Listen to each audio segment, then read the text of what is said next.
Goeiedag. Vandag se woord in ons ABC van geloof is eenvoud. En die fokus is die vryheid van 'n onverdeelde hart. Ons leef in 'n wêreld wat vir ons sê dat meer altyd beter is. Meer besittings, meer prestasies, meer opsies op ons kalender. Maar het jy al agtergekom hoe meer dikwels lei tot meer bekommernis, meer geraas, minder vrede? Vandag gesels ons oor eenvoud, nie as 'n straf of 'n tekort nie, maar as 'n heilige gewoonte wat ons siel weer laat asemhaal.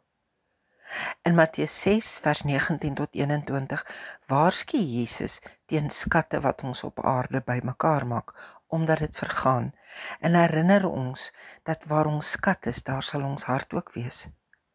Paulus gaan verder in Filippense 4 vers 11 tot 12, wanneer hy sê, hy het ons geleer om tevrede te wees in alle omstandighede. Die diepte van eenvoud lê hierin.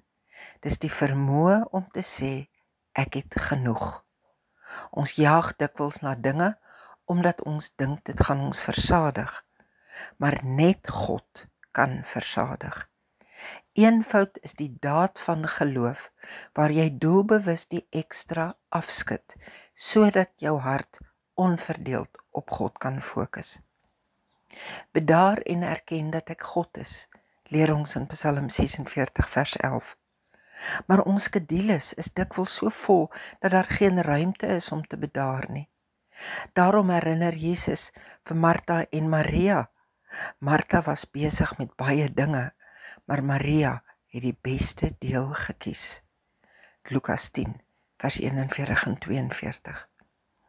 Jesus het nie eenvoudig geleef omdat hy nie rykdom kon hê nie, maar omdat hy geweet het dat rykdom 'n hindernis vir radikale gehoorsaamheid kan wees.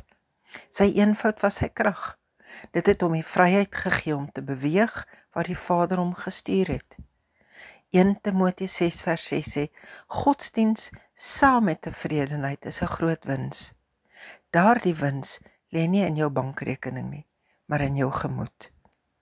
Eenvoud vra van ons, wat dra ons wat ons nie hoef te dra nie? Is dit skuldgevoel, 'n verwagting, dalk 'n bietjie gejaag na net nog meer? Vandag se uitnodiging is om lig te leef. Wanneer jy minder het om te beskerm, het jy meer om te gee. Wanneer jy minder geraas in jou kop het, hoor jy God se stem duideliker. Eenvoud is die kort pad na vrede. Daarom bid saam met my. Here, help my om vandag die verskil te sien tussen wat ek nodig het en wat my net besig hou.